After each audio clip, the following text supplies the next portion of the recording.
Get cool stuff for what you were going to do anyway. Drink beer. With Buy Beer, Get Gear from Labatt, you can just snap a photo of your receipt and upload it to the website to rack up points for exclusive merch. Get points for every purchase, whether you're grabbing a pint on draft, a case for a party, or a tall boy at the stadium. Any size, any product, anywhere you buy Labatt. Buy beer, get gear. Sign up now at rewards.labattusa.com.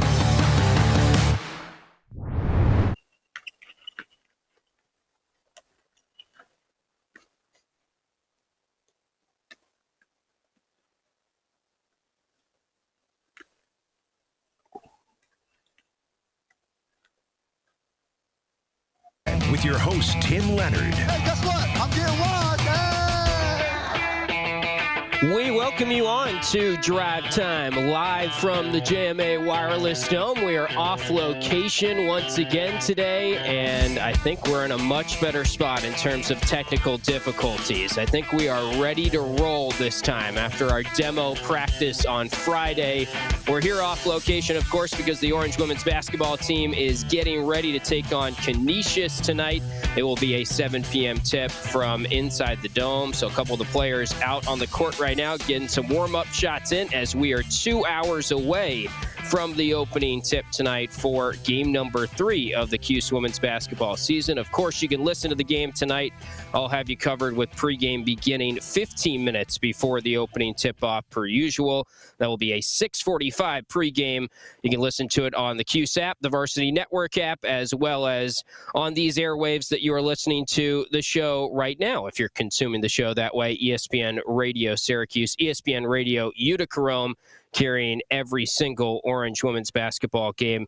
They are big favorites tonight as they look to get to 3-0, hosting Canisius and trying to continue to dominate all of the New York State teams that are coming into the Dome this season for the SU women's basketball season. So we'll talk a lot about them over the course of our hour with you today. We're business as usual in the Q Sports Talk chat. And we welcome your thoughts on the phone lines as well. Phone lines are open throughout our entire hour on the show today at 315-437-7644. That is always the phone number to call.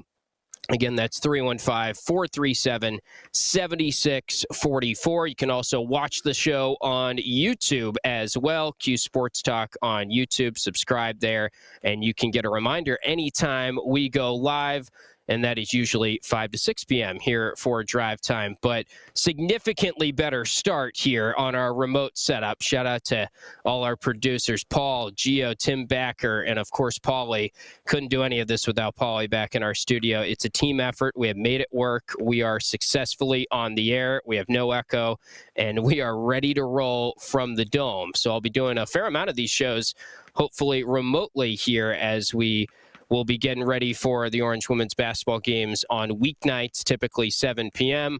We'll have the show here live from the Dome from 5 to 6. And then again, a reminder, pregame coverage will pick up on ESPN Radio Syracuse at 6:45. We'll chat with Coach Jack, and we'll have the play-by-play action at 7 p.m. tonight for the Cuse and Canisius. We'll talk a little bit about the Orange men's basketball game against Drexel on Saturday. Preview that game a little bit over our hour with you today, but we get into the show today with our Burdick BMW of Cicero opening drive, of course. That's how we start every one of our Drive Time shows, thanks to our friends at Burdick BMW of Cicero. And it is a Tuesday show, so we like to rank things on our Tuesday shows. We'll do a Top 5 Tuesday. And I was trying to come up with a Syracuse basketball-related topic here, specifically the men's basketball team for our Top 5 Tuesday. I'm going to go with the top 5 Syracuse basketball individual skills right now. So if you're driving around right now, if you're watching us on QSportsTalk.com, what I mean by that, and you can start to think about who are the best individual skills or what are the best individual skills for Syracuse men's basketball right now. And feel free to drop your thoughts in the Q Sports Talk chat or chime in via the phone lines 315-437-7644. is the phone number to call. But what I mean by that is think about if they were making the NCAA basketball video game for this year. And I think they are going to bring back the EA Sports NCAA basketball video game, kind of how they brought back the football game in recent years.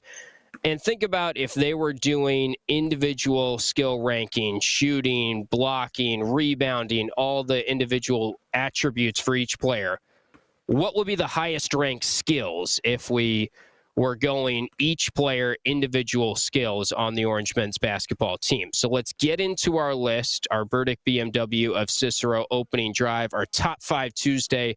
We are ranking top 5 Syracuse basketball individual skills right now. And we begin with number 5, where I'm going to go to a guy who is not healthy right now, but I think we have all collectively lost sight of just how good J.J. Starling is. And the chatter around him, I think, has gotten to a point where it shouldn't be in terms of Kiyan Anthony is already better than J.J. Starling. I think plenty of you are convinced of that. And I think a reminder by going through this exercise, we have to keep in mind J.J. Starling's best attribute is his acceleration and his burst, I would say. His ability to get into the lane. And honestly, I don't know if there are many players in college basketball that have a quicker first step than J.J. Starling. So that's something I'll be monitoring when he does return from his injury. Hopefully it's against Drexel. I saw something yesterday that Jeff Goodman was reporting that Coach Autry told him he is a game-time decision for the game on Saturday against Drexel in Philly. I would be a little surprised if we saw him against Drexel in Philly. It seems like he has not practiced yet. It seems like he's still working his way back. But Red Autry has said it's nothing serious. And we don't know exactly what the injury is with JJ. Seems like it's a hamstring injury. So I'll definitely be monitoring when he comes back. Will his acceleration, will his burst, which I think is his best trait and the number 5 best trait on the entire Syracuse basketball team, will that be the same?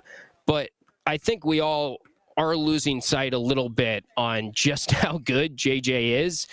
And keep in mind, if JJ was out there against Binghamton and then against Delaware State, we would be expecting him to put up 15, 16, 17, 18 points, which is about what Kiyan Anthony has been doing in the first 2 games. It's been pleasantly surprising to see Kiyan Anthony not skip a beat filling in for basically J.J. Starling's role to this point. But J.J. Starling last year scored 38 points in a game against Youngstown State, who is considered better than Binghamton and Delaware State. And yes, J.J. Starling was basically the only option to be a playmaker, and therefore his numbers were maybe inflated, and maybe he's not going to average 18 points per game like he did last year. I understand that. But if he's capable of scoring 38 against Youngstown State, I guess another way to phrase it is, imagine our reaction if Kiyan Anthony went for 38 against Youngstown State. I think we have to keep in mind that he does have still the quickest first step, one of the quickest first steps in college basketball. And when he gets back, he will immediately be back in the starting lineup. And I really don't see a world where Kiyan Anthony replaces him in the starting lineup, nor do I think Red Autry should do that, because he's a senior, he's earned it, and you don't want to mess with his confidence. You don't want an injury to move his role on the team significantly. So that's my number 5 on our top 5 Tuesday Syracuse basketball individual skills. J.J. Starling's burst and acceleration at number 5. Number 4 is the point guard Nathan George, his vision and his passing. That would be a very good rating on the hypothetical college basketball video game, because he led the ACC in assists per game last year, and we've already seen when he is running the floor, fast break type of situations, he typically makes the right read. He's very good at finding the right guy in transition and also in alley-oop situations to this point in the season. So I think Nathan George has to be on this list in some form. It's a very tough list to actually rank, but I would put the ACC leader in assists per game on this list in terms of his passing. The one thing with Nathan George has been the turnovers so far. I've been a little bit concerning. He did have 5 turnovers on Saturday. We now get to Kiyan Anthony, who falls number 3 on my list of top 5 Syracuse basketball individual skills right now. Kiyan Anthony's shot creation, I think, is his best overall skill, his playmaking, whatever you want to call it, his ability to get to his spots and take and make tough shots is abnormal for a freshman. And he has been very efficient at doing so to this point in the season. More efficient than he was in the exhibition games, and you hope that it continues to be like that because this is very rare territory in terms of the efficiency numbers that he has put up through 2 games as a freshman. I do have a little bit of a concern of, will he be able to score off the dribble like he has been against Houston, Kansas, Tennessee, some of the legitimate power conference competition that is on the schedule. I think we're overreacting a little bit to how good he has been, but I also don't blame us for overreacting because he has been such a fun player to watch to this point, and he does have an NBA arsenal of moves, and his ability to find crevices, his savviness around the basket, the Euro steps, the rip-through dribbles, the hesitations, the fadeaways. He's got an NBA package offensively. He's also got a knack for getting to the free throw line. He himself has said that he needs to work on his free throw shooting and capitalizing when he gets there. But he has a Judah Mintz ability, I would say, to get to the free throw line. Not quite maybe to that level, but it reminds you of him in terms of how he uses head fakes and how he uses basically the ins and outs of the game to get to the foul line and convert at the free throw line and add to his production that way. So I couldn't put him higher than 3 in terms of the individual skills, his shot creation, just because we have not seen it against a physical, peer-like team to this point. And we don't know exactly how much it's going to translate. But I think it will translate some. It still remains to be seen before we crown him, the best player on the team or better than J.J. Starling. I think that's a little crazy at this point. It remains to be seen, can he do it against a peer-like school? Can he be this effective as a shot creator? Number 2 on our list, Top 5 Tuesday on Drive Time, counting down our top 5 Syracuse basketball individual skills right now. I've not mentioned Donnie Freeman. I've not mentioned Sadiq White. I've not mentioned William Kyle or Nate Kings. I put Sadiq White here at number 2 for his switchability defensively and really his defensive motor. I think this has been the most underrated trait on the team coming out of preseason and coming out of these first 2 games. We're not talking a lot about Sadiq White. He has been overshadowed by the fellow freshman in Kai and Anthony, but I am very confident that Sadiq White's skill set is translatable to a Houston, to a Kansas. And honestly, he feels like a guy that is more translatable right now to the NBA level. I think he could be a one-and-done prospect based on what we've seen. He's not a very skilled offensive player. The Orange don't necessarily need him to be, although he has showcased some ability to put the ball on the floor. He made 2 threes on 2 attempts the first time he was out there in an exhibition game. I don't think we want him to be a jump shooter this year from a Syracuse standpoint, but his ability to impact the game defensively has not been talked about enough to this point in the season. And he has gotten switched onto some short, shifty guards from Binghamton, from Delaware State. Yes, they aren't high-level guards, but they're still quick players. And usually when you see a player that is 6'8", 6'9", like Sadiq White, get put in those situations, they are backpedaling. They are not playing great perimeter defense. Sadiq White is pushing the guards out. He is guarding them 30, 35 feet away from the basket, well above the three-point line. His ball pressure is reminiscent of what all the guards are doing defensively for Syracuse. So I think that trait has been very underrated. His switchability and his defensive motor for Sadiq White. I'm putting that at number 2 on our list of top 5 individual skills for Syracuse basketball right now. That gets us to number 1. And we're going to go with William Kyle's athleticism and his rebounding as the best trait right now, individual trait from anyone on the Syracuse basketball roster. I have been blown away by William Kyle's ability to rebound above his size, and everything that Adrian Autry, everything that Alex Klein said about him and why they sought him out has panned out to this point. It's almost confounding why he wasn't a bigger piece of the puzzle at UCLA from what we've seen. And yes, it has only been against Binghamton and Delaware State, but I'd have to imagine that his ability to rebound is going to translate. And what we're seeing in terms of athleticism at the center position, it's hard to wrap your head around the last time we have seen a center for Syracuse that is this athletic, that is this good at rebounding in traffic, this good at high pointing the basketball, this much of a leaper. So I am buying all of the William Kyle stock right now coming out of the early season games. I think that is the best trait on a team that has a lot of good traits. And in terms of honorable mentions, I thought about putting Nate King's three-point shooting because going into the year, I think I definitely would have put in the top 5. And I don't want to overreact too much because I've seen him take and make a ton of shots in practice, and I think it's going to come around. But I couldn't quite get there putting Nate King's three-point shot in the top 5 just because he hasn't translated it to the game so far. And then Donnie Freeman's interesting. I think Donnie Freeman is definitely the best player on the team. I think Donnie Freeman is the most likely guy to get on an all-ACC team. I think he's going to lead the team in scoring. He may lead the team in rebounding as well. He's going to lead the team in double-doubles. He's going to have a great year, and he's maybe been under the radar just how good he's been to this point. But I do think there's not one trait that Donnie Freeman would be a 90 or a 95, hypothetically, in the video game this year if they had it. I guess you could point to his ability to score and his versatility scoring, his scoring in the mid-post, I think.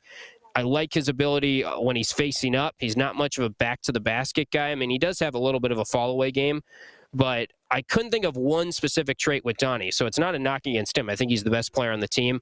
But our top 5 Tuesday, Syracuse basketball individual skills. I went number 5, J.J. Starling's burst and acceleration. Number 4, Nathan George's vision and passing. Number 3 is Kyan Anthony's shot creation. Couldn't rank it higher than that just because we haven't seen it against a Power 5 team to this point. And Sadiq White at number 2. I think that will translate. His switchability, his defensive motor was my number 2 individual trait on the team. And number 1, William Kyle's athleticism and rebounding. So we're off and running here live from the Dome on Drive Time. We welcome your thoughts on what I got wrong, what I got right about the list, and anything else that is on your mind in regards to Orange basketball, Orange football. The Orange women's basketball team is going to be in action here tonight, taking on Canisius. First time playing the Golden Griffins for about 10 years, taking on Canisius tonight. First time in the Coach Jack era. So we'll preview that matchup a little bit more. We'll also preview the Drexel matchup, start to look towards that game for the Orange men's basketball team on Saturday. But we'll take our first time out. You're listening to Drive Time, or you're watching it on QSportsTalk.com and listening on ESPN Radio.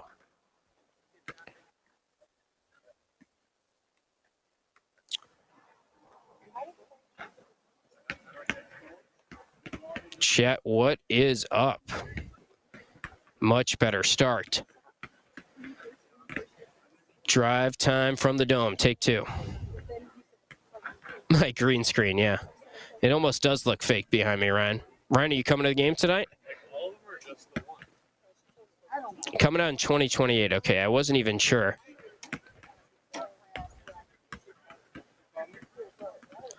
Yeah, that would be a good hypothetical. I'm sure they'd all think their 95 rankings or above.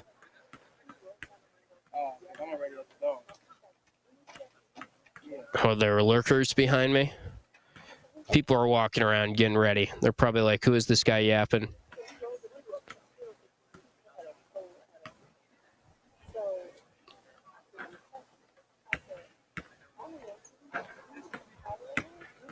Yeah, much better studio than downtown off Armory Square.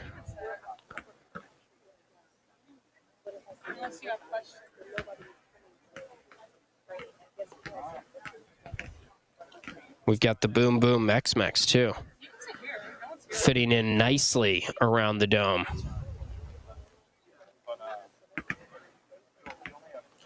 Oh man, Ryan. Well, I don't blame you if it's weather related. It's not great out there, but you can listen on ESPN Radio Syracuse, and it'll be like you were sitting courtside, hopefully.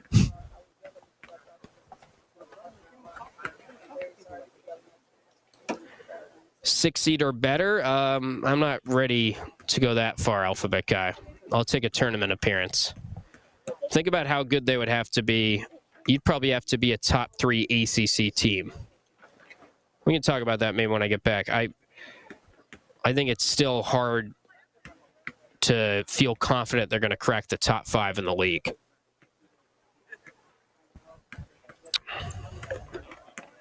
Men's Lax Final Four, that I will be confident in. After last year, I think it would be a disappointment if they don't get back there this year. I would imagine they are in the Final Four and favored to be in the Final Four throughout the season. Yeah, you can sync it up, Ryan. Syncmygame.com. Don't forget. 16 in the ACC tourney, honestly, I would take right now. You're probably... It depends on how good the ACC is, but that would... If you said, would you sign up for that right now? I think I would. That probably gets you in the NCAA tournament.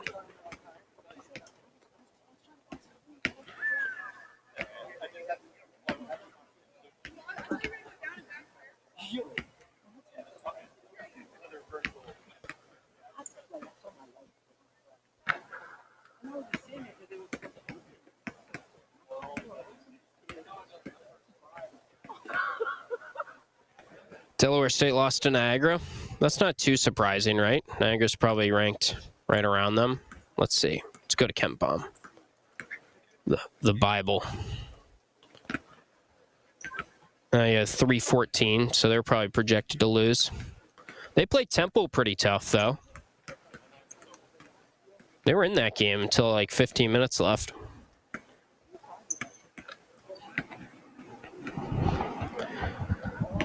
I don't think it's quite the same as Syracuse losing to Colgate and then Colgate going and losing to Cornell or whoever. We've had too many of those recently. Or I guess this year, UConn football. Who did they lose to? Was it Delaware? Right after one of their 3 overtime losses. All right, cool. Counter that can help you, and we have an expert on hand.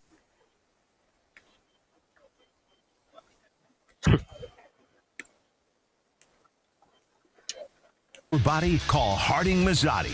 1-800-LAW-1010. ESPN Radio 97.7, 100.1, 1200 AM and 1440 AM. Watch your favorite ESPN Syracuse sports talk shows on QSportsTalk.com. We are riding along from the JMA Wireless Dome as we bring you back on Drive Time. Tim Leonard with you as we're under 2 hours away from Orange women's basketball being in action tonight at the Dome. Game 3 of the season for them. Taking on Canisius, 2-0. Strong start to the year. Doing it with defense, kind of like the men's team to this point in the season. They allowed 50 points to Stony Brook in the opener. 45 points to UAlbany back here on Friday night. That was the last time the Orange women were in action. They'll also be inside the Dome on Sunday, taking on Wagner. That will be a 2 p.m. tip on Sunday. If you're thinking about something to do over the weekend, you can come on out to the Dome for the Sunday game against Wagner. Of course, the Orange men's team away from home for the first official time this year. They did play that exhibition game in Buffalo, which is one of the NCAA tournament sites. So by choice, they kind of had that factored into the equation, went to Buffalo, got that win unofficially by 10 points over UB. Now they will go down to Philly on Saturday and take on Drexel in what is a technically neutral site game.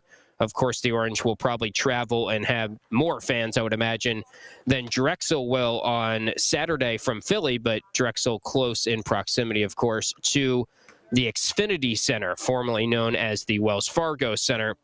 By the way, that game, 3:30 Peacock on Saturday. So, yeah, the streaming world has made things tough on us. We're going to have to watch that one on Peacock, or you can listen to it on TK99, of course, and on the Syracuse Sports Network from Learfield. If you don't have a Peacock subscription, I'll be on pregame coverage on QSportsTalk.com and postgame coverage, for that matter, on ESPN Radio Syracuse and QSportsTalk.com once we get to Saturday. So we'll talk a little bit more about Drexel. I do want to point out a couple things that have stood out to me in terms of things that are interesting about Drexel in a little bit here.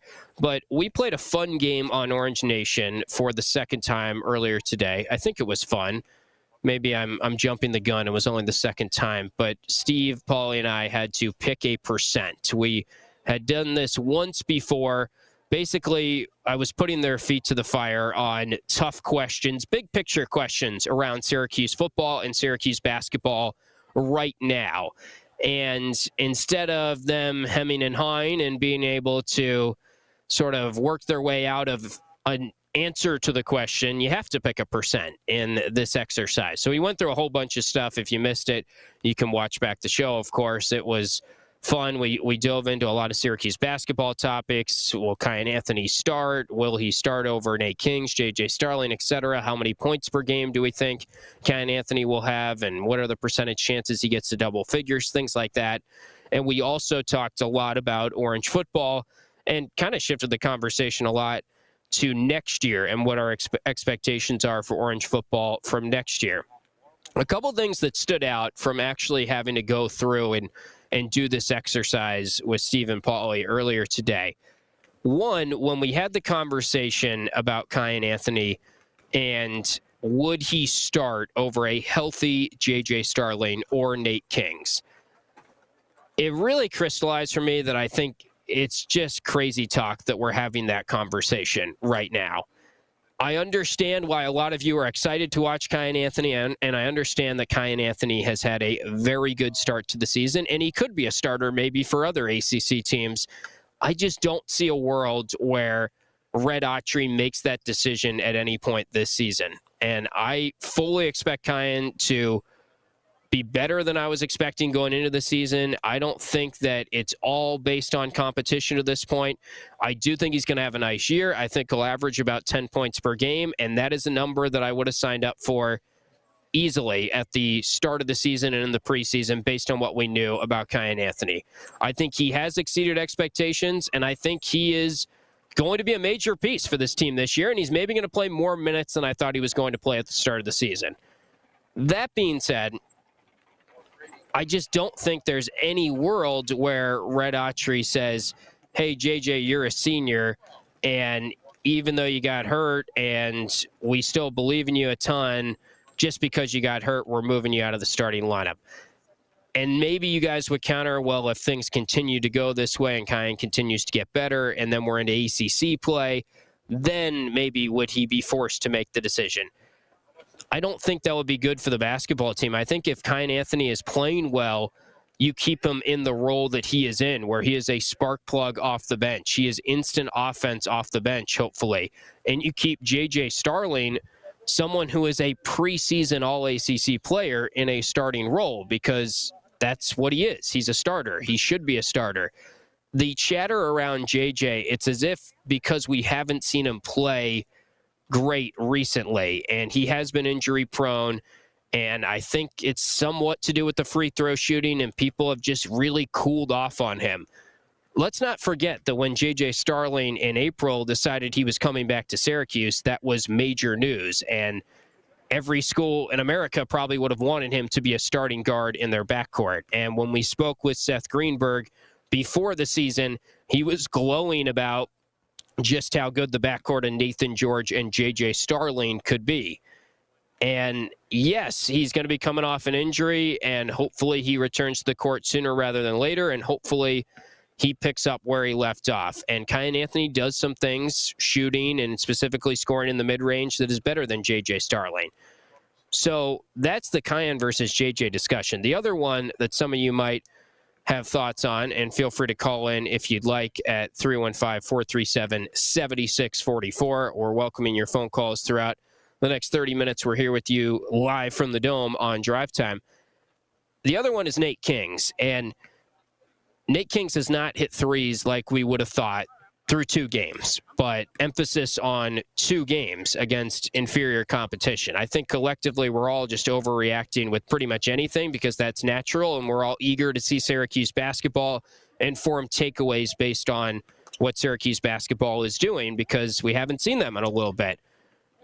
Nate Kings is a very solid all-around player. He's done some nice things defensively, and I've said it a lot. I'm not the only one to say it, and I'll continue to say it. He has been very good every time I've seen him in practice, and I do think that it's going to click in the game. I think it's a matter of him just needing to kind of lift the lid a little bit, get that first solid shooting game, and I would expect that to maybe come as early as Saturday against Drexel. So when we did percent chance that Kyan Anthony starts over a healthy J.J. Starling or Nate Kings, I think the fan base feels that's like 40, 50%. And I'm saying at some point this year, I think some people already feel like they need to move Kyan into the starting lineup. I don't know what Red Autry thinks, but I would have to imagine his percentage is pretty low right now because he understands just how valuable of a player J.J. Starling can and will be once he returns from injury. And my percentage, I think I might have said 5, 10%, something like that. I really think the more I think about it, it's just been crazy talk that we're having this conversation after just 2 games. So I would put it more in the neighborhood of 2, 3, 5% tops that J.J. Starling or Nate Kings are removed from the starting lineup as a healthy player for Kyan Anthony at any point this season. The other conversation we had, and of course the biggest question around Syracuse basketball right now, is their percentage chance of making it back to the big dance, making it back to the NCAA tournament. Really, another way to answer that question is, what's the likelihood that Syracuse finishes inside the top 5 or maybe the top 6 in the ACC? The ACC has had a nice start basketball-wise to the year. I don't think really we're going to see the ACC get more than 6 teams tops. I know some people brought up 7, 8 teams potentially at the start of the year. I think the conference is better. I think they have been taking care of business. I think it's going to be interesting to see how some teams play tonight. There's a couple interesting games, Wake Forest, Michigan, games like that, where it's going to be litmus test for some of the ACC teams for the first time. I think it's good to see that UNC beat Kansas. It's good to see that Virginia Tech beat Providence in an overtime game. And I think Syracuse is one of those teams as well that is already climbing up the KenPom rankings a good bit. Syracuse right now is 59 on KenPom at last look on the men's side of things, and that would put them 9th in the league.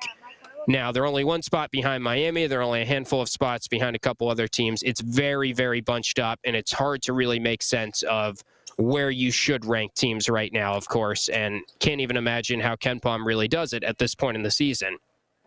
But to get to top 5 in the ACC would still be exceeding expectations a good bit. And really, Syracuse would have to be a top 50 defense in the country. My mindset on what unit will be carrying Syracuse this year has probably shifted a little bit from the preseason. I thought going into the year that we would see the Orange be an offensive-minded team, and the hope was, could you just be solid on defense, top 75, top 70 on defense in terms of the metrics on KenPom, Bart Torvik, etc. Now, it does feel like it's going to be a more balanced team than maybe we anticipated. And the way Red Autry is talking post-game, he wants his team to hang their hat on defense, and he wants them to get easy buckets through their defense. And I think they're going to go as far as their defense takes them. It feels a little unlikely that they would jump all the way to the top 50 in terms of defensive efficiency on KenPom. Right now, they have already skyrocketed from like 100 to 60. I think it's low 60s. I'll double check that as we're talking, but they've already made major progress in terms of that metric because their field goal percentage defense is the best in the country. Their 3-point field goal percentage defense is the best in the country, and they're 66 right now in defense. 57 offense, 66 defense, according to KenPom. I think that's a little inflated based on the competition. If you could finish at 66, that would be probably good enough to be at least a bubble team in terms of your defensive metrics. Of course, we're expecting then the offense to be better and their overall ranking to be better than 59. You really have to be top 45, top 40 to be talking about the bubble in terms of your overall KenPom ranking. So as it stands right now, I feel like their defense is going to be better than I anticipated at the start of the season. Can they get to a top 50 defense? What is their ceiling defensively is the big question.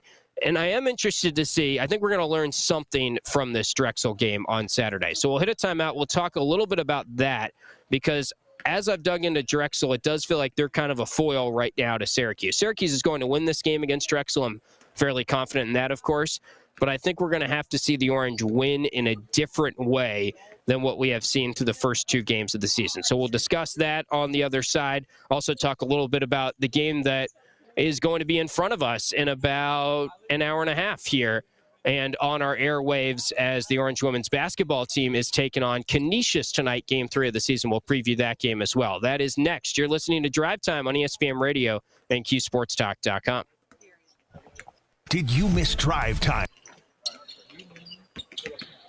ACC is 60% better. I like it. Pick a percent. What's up, Kev? WSYR app looking good. I got to download that. Orange Nation overtime now. Yeah, Ryan Mullen. We talked about that a little bit. Demetrius Samuel coming back is big. JJ has been inefficient, though, because he has been asked to do a lot. Can he be more efficient now that he's got a true point guard? He's not playing point guard, and he's not the number one option. Saturday's game against Drexel is on Peacock, Jen. 3:30, probably won't start till like 3:45. Yeah, everyone downloaded Peacock because of the Olympics. The app is good. I'll have to download that. ACC, SEC will be interesting. What was it last year? 2-14? They need to be much better than that.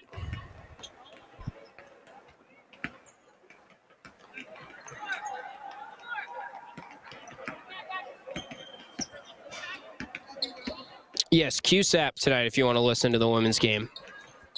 Varsity Network app as well. Every game on the QSAP and the Varsity Network app. If you want to watch the game, it's on ACC Network Extra.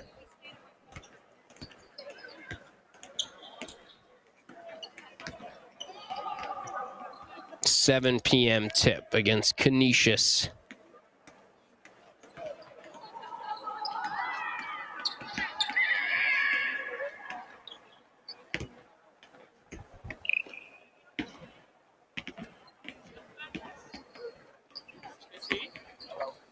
Hey, Gio, are you there?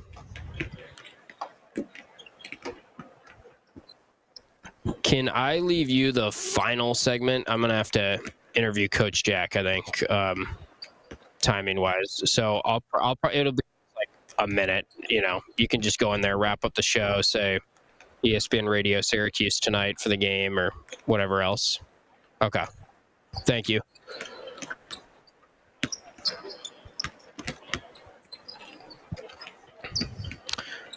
I think they're going to be definitely better than last year, Kev. It's really very similar to how I feel about the men's team. It's hard to say based on the competition they played so far, although they did lose to UAlbany last year and really beat them badly on Friday. So I think that's evidence that they are going to be better. The question is, I mean, are they going to be enough better to make the tournament?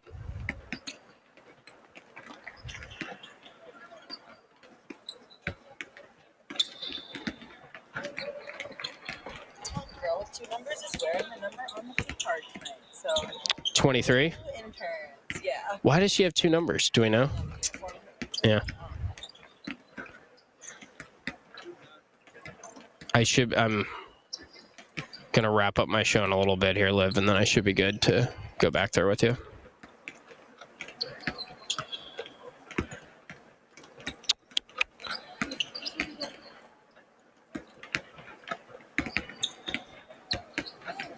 Yeah, we haven't heard from Pat. Oh, I guess, wasn't he on post game, Gio? It's the first we've heard from Pat in a bit. Oh, yeah.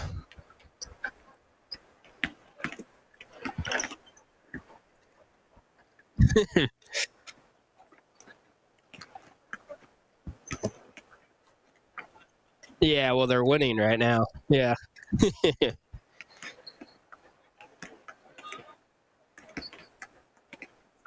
Exactly. We'll see when they start losing. I'd love to hear from Pat. It's been a while. Yes.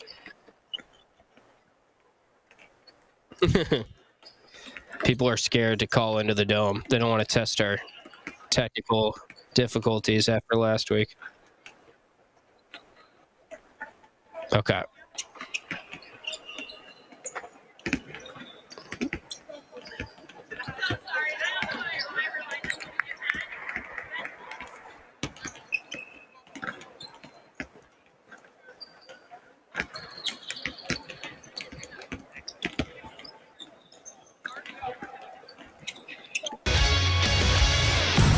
ESPN 97.7 and 100.1. Watch live on QSportsTalk.com.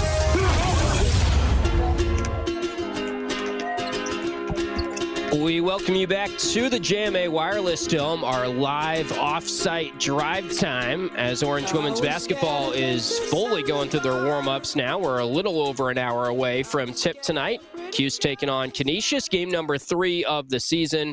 And then the Orange men's basketball team's third game will be on Saturday, neutral site game, technically speaking, from Philly against Drexel. So let's preview both of those matchups as we continue with the show this evening. If you'd like to call in, we still have time to work in a phone call at 315-437-7644.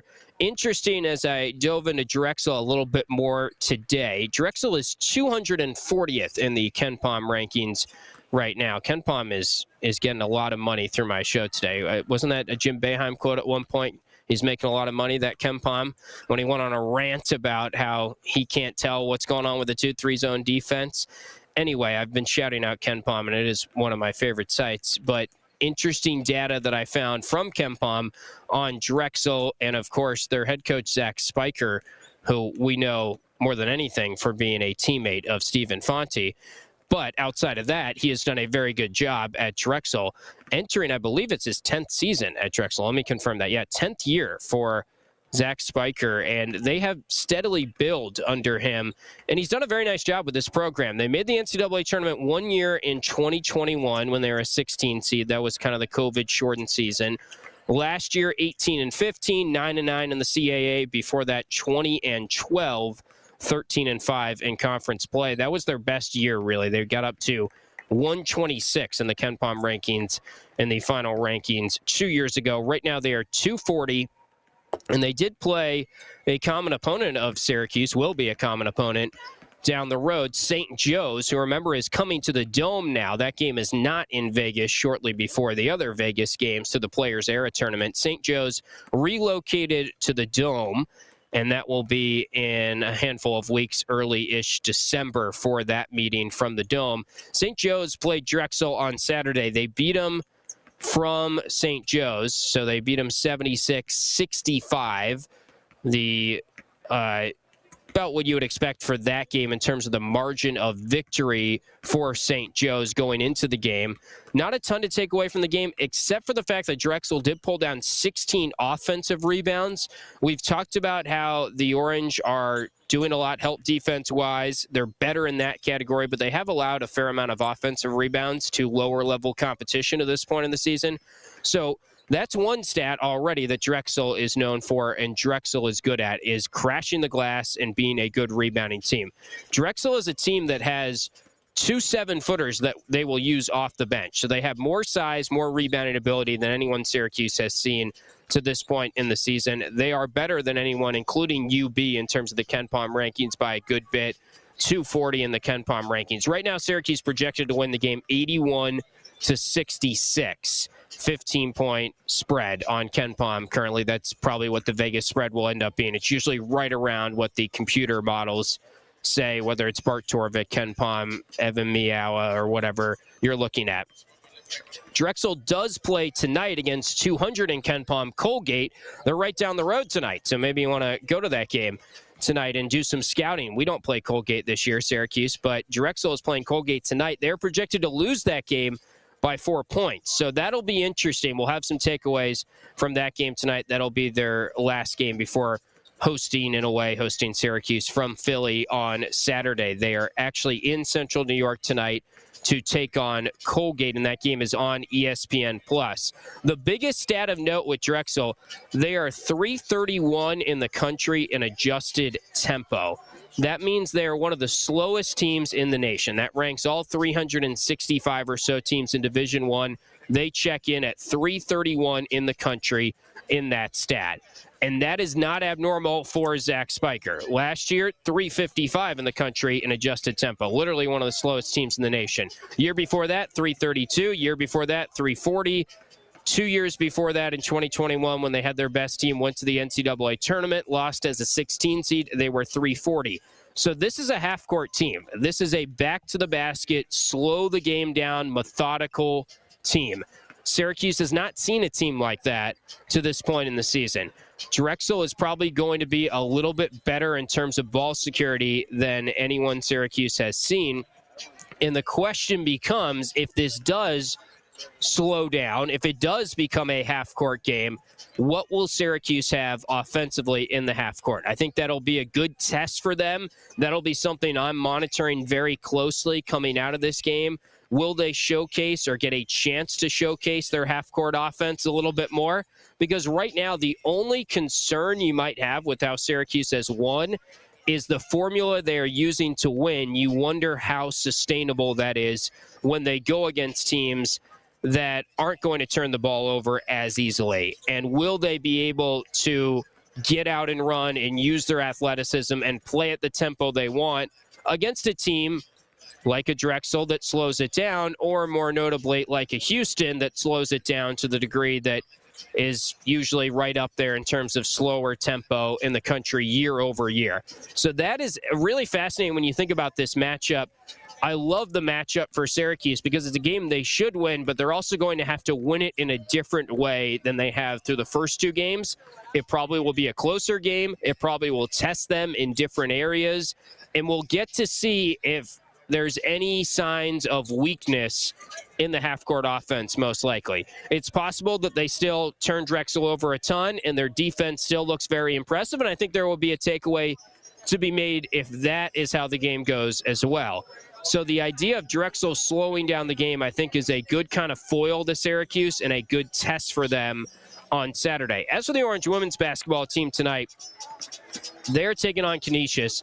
Canisius is not good. They are in the Her Hoop Stats ranking, which is basically the KenPom ranking of the women's side of things. They check in as one of the worst teams, not only in their conference, but in the country. They're out of the MAAC conference, and they finished 9th in that league out of 13 teams last year. They are picked to finish 9th again. They have a little bit of size, but Canisius has had a major, major problem of turning over the basketball and scoring offensively to this point in the season. They lost in their opener to Michigan 100-40, and they turned the basketball over 45 times in that game. Syracuse really did a nice job of turning over UAlbany and playing defensively against UAlbany. They held the Great Danes to 18 points in the first 3 quarters combined on Friday night last time they were here in the Dome, last time they played. UAlbany did score 27 points in the fourth quarter alone after just 18 points in the first 3 quarters, but they have stepped it up in terms of their defensive production, the Orange women's team. It looks like they are a much better defensive team than what we saw last year. They're much quicker. They're much more athletic. They're a taller team than last year. They have been good on the boards, and they have been good at forcing turnovers. UAlbany had 27 turnovers against the Orange women's team here on Friday night. So I would anticipate this will be another easy win for the Orange women's team.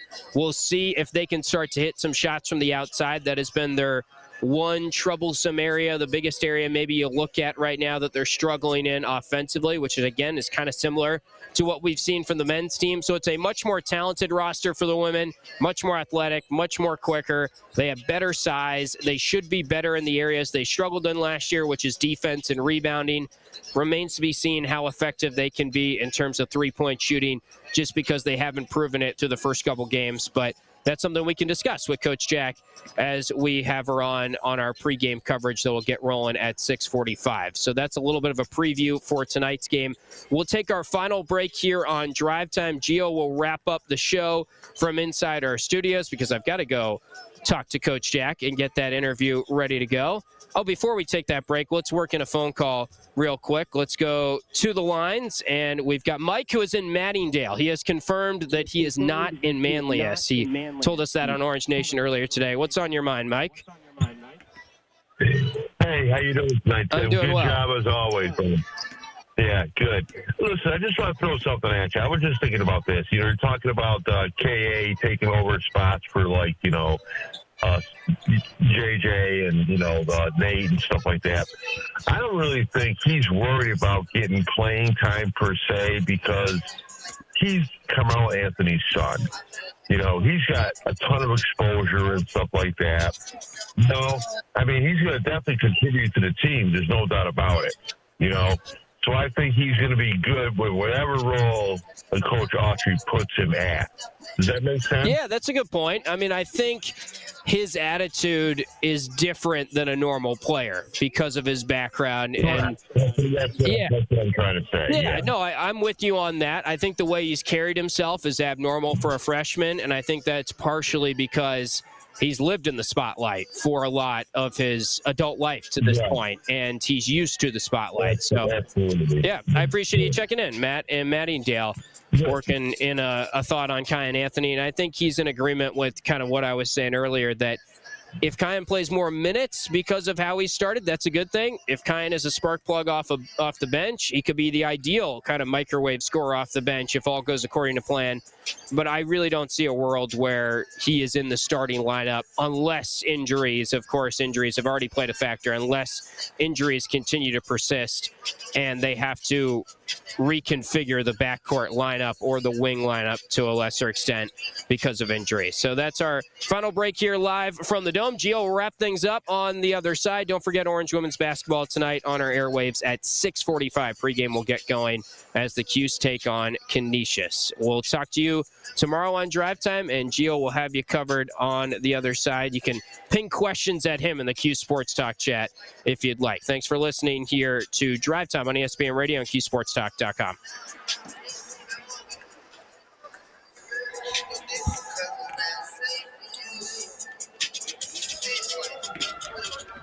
All right, thanks, guys. I'll talk to you soon.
What about now? What about now? I think you can hear me now.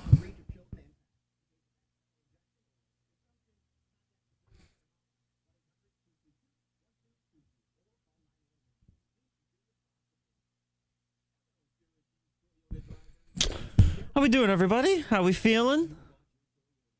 Giovanni Heater will be with you shortly. Everyone like Tim's top five, or any disagreements with Tim? In a way, I don't disagree with him. In a way, I do, because as he said, Donnie, probably the best player on the team, but yet not in the top five. Not a top five trait.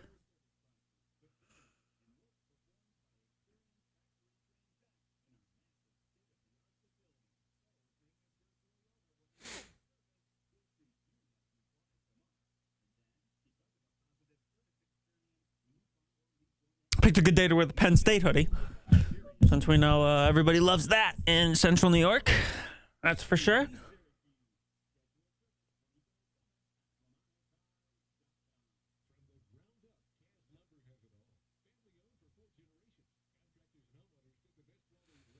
All right.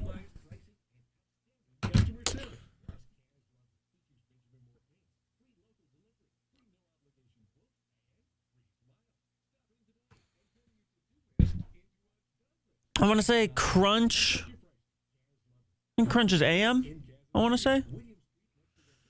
Tim Backer has got this thing rigged. I don't know how he does it, but he's done it.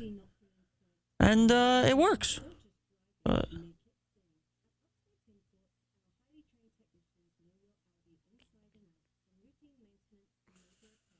all right.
Giovanni Heater with you, wrapping up drive time here on a Tuesday afternoon in Syracuse. Finishing up the show for Tim Leonard, getting ready to call Syracuse women's basketball. They are inside the Dome, hosting none other than Canisius tonight inside the JMA. Tim Leonard will have you covered right here on ESPN Syracuse. He'll also have you covered on the Q Sports app. That's where you can find Syracuse men's and women's basketball, football, everything Learfield related all season long. And again, it'll be right here on 97.7, 100.1 FM, ESPN Syracuse. It's the Cuse and it's the Griffins inside the Dome. Syracuse women's basketball and Canisius. The Orange look to make it a 3-0 start in year 4 for head coach Felicia Leggett-Jack. Of course, Syracuse men's basketball in action, 3:30 on Saturday against Drexel. First road contest for Syracuse this year.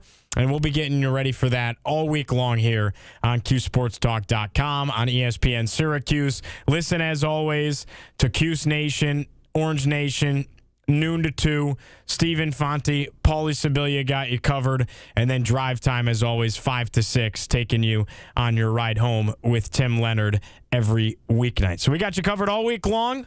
No football this week. It's a bye week for Syracuse football and Fran Brown and company, but plenty of basketball to be talked about as the week progresses. That'll just about do it for us here today. Thank you to Tim, making the magic happen in the Dome. He's awesome as always. Thank you so much to Tim Becker, our awesome engineer here at Galaxy Media. He helped us put all this together and put all the bells and whistles in place for us to be able to have Tim patched in from the Dome. Thank you to Paul McCoy, my co-producer. I'm Giovanni Heater signing off on behalf of Tim Leonard. Thanks for hanging out with us on Drive Time. As always, you can find us 5 to 6 on your drive home right here on ESPN Syracuse and QSportsTalk.com.